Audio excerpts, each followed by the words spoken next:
श्री त्रिपुरा भैरवी मंत्रस्तुतिः। श्रीपार्वत्युवाच देवदेव महादेव सर्वशास्त्रविशारद कृपां कुरु जगन्नाथ धर्मज्ञोऽसि महामते। भैरवीया पुरा प्रोक्ता विद्या त्रिपुरपूर्विका तस्यास्तु कवचं दिव्यं मह्यं कथय तत्त्वतः। तस्यास्तु वचनं श्रुत्वा जगाद जगदीश्वरः अद्भुतं कवचं देव्या भैरव्या दिव्यरूपि वै। ईश्वर उवाच कथयामि मगाविद्या कवचं सर्वदुर्लभं शृणुष्व त्वं च विधिना श्रुत्वा गोप्यं तवापि तत्। यस्या प्रसादात् सकलं बिभर्मि भुवनत्रयं यस्याः सर्वं समुत्पन्नं यस्याम् अद्यापि तिष्ठति। माता पिता जगद्धन्या जगद्ब्रह्मस्वरूपिणी सिद्धिदात्री च सिद्धा स्यात् असिद्धा दुष्टजन्तुषु। सर्वभूतप्रियङ्करी सर्वभूतस्वरूपिणी ककारी पातु मां देवी कामिनी कामदायिनी।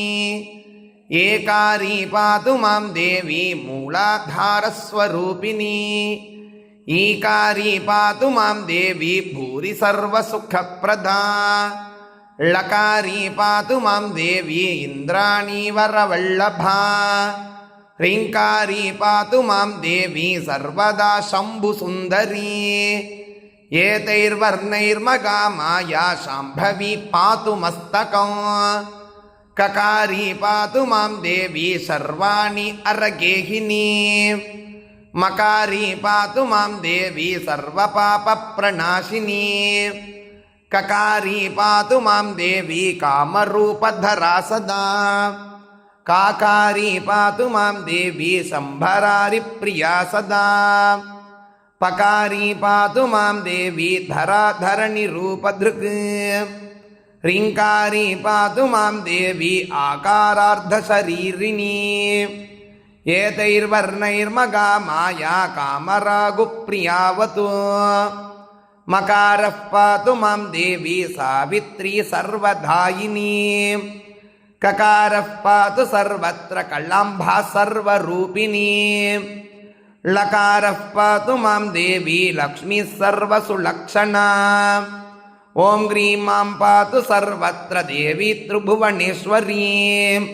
एतैर्वर्णैर्मगा माया पातु शक्तिस्वरूपिणी। वाग्भवामस्तकं पातु वदनं कामराजिता। शक्तिस्वरूपिणी पातु हृदयं यन्त्रसिद्धिता। सुन्दरी सर्वदा पातु सुन्दरी परिरक्षतु। रक्तवर्णा सदा पातु सुन्दरी सर्वदायिनी। नानालङ्कारसंयुक्ता सुन्दरी पातु सर्वदा। सर्वाङ्गसुन्दरी पातु सर्वत्र शिवदायिनी। जगदाह्लादजननी शम्भुरूपा च मां सदा। सर्वमन्त्रमयी पातु सर्वसौभाग्यदायिनी। सर्वलक्ष्मीमयी देवी परमानन्ददायिनी। पातु मां सर्वदा देवी नानाशङ्कनिधिः शिवा। पातु पद्मनिधिर्देवी सर्वदा शिवदायिनी। पातु मां दक्षिणामूर्ति ऋषिः सर्वत्र मस्तके। पङ्क्तिश्छन्दस्वरूपा तु मुखे पातु सुरेश्वरी। गन्धाट्टकात्मिका पातु हृदयं शङ्करी सदा।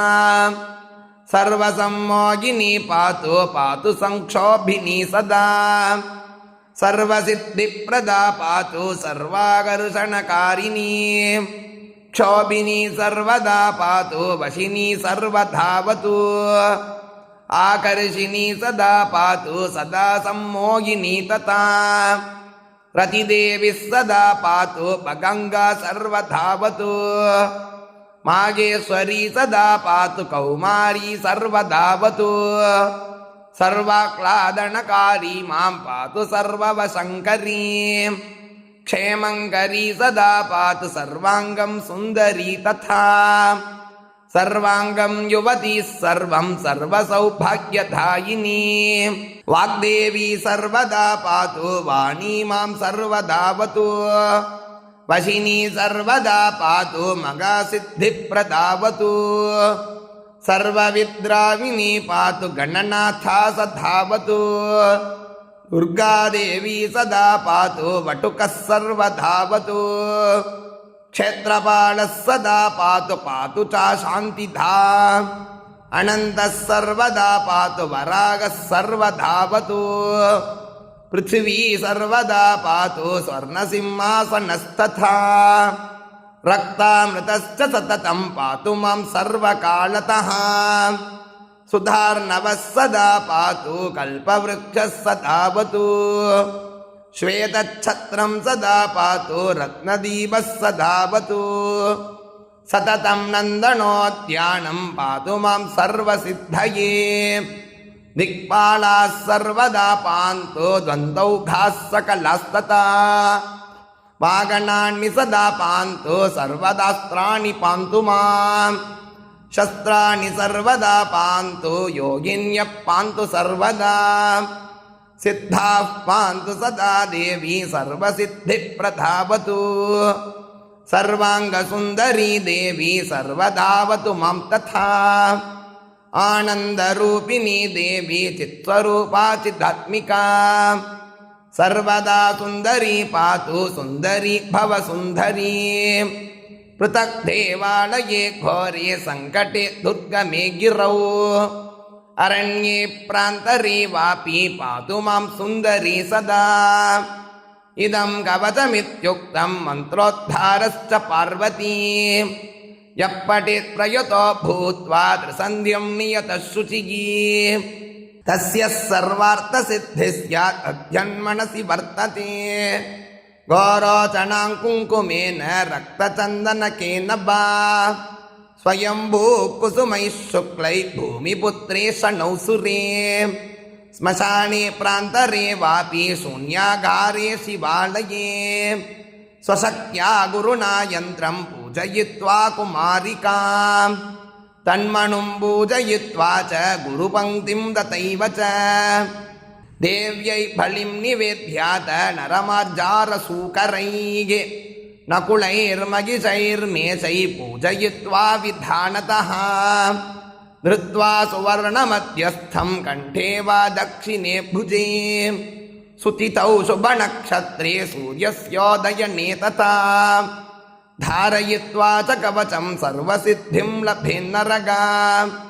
कवचस्य च मागात्म्यं नागं वर्षशतैरपि शक्नोमि तु मगेशानि वक्तुं तस्य फलं तु यत् न दुर्भिक्षफलं तत्र न शत्रोः पीडनं तथा सर्वविघ्नप्रशमनं सर्वव्याधिविनाशनो सर्वरक्षाकरं जन्तोश्चतुर्वर्गफलप्रदो यत्र कुत्र न वक्तव्यं न धातव्यं कदाचन मन्त्रप्राप्य विधानेन पूजयेत् सततं सुदीये तत्रापि दुर्लभं मन्ये कवचं देवरूपिणो गुरोप्रसादमासाद्य विद्यां प्राप्य सुखोपिताम् तत्रापि कवचं दिव्यं दुर्लभं भुवनत्रये श्लोकं वास्तवमेकं वा यः पठेत् प्रयतः शुचिः तस्य सर्वार्थसिद्धिः स्यात् शङ्करेण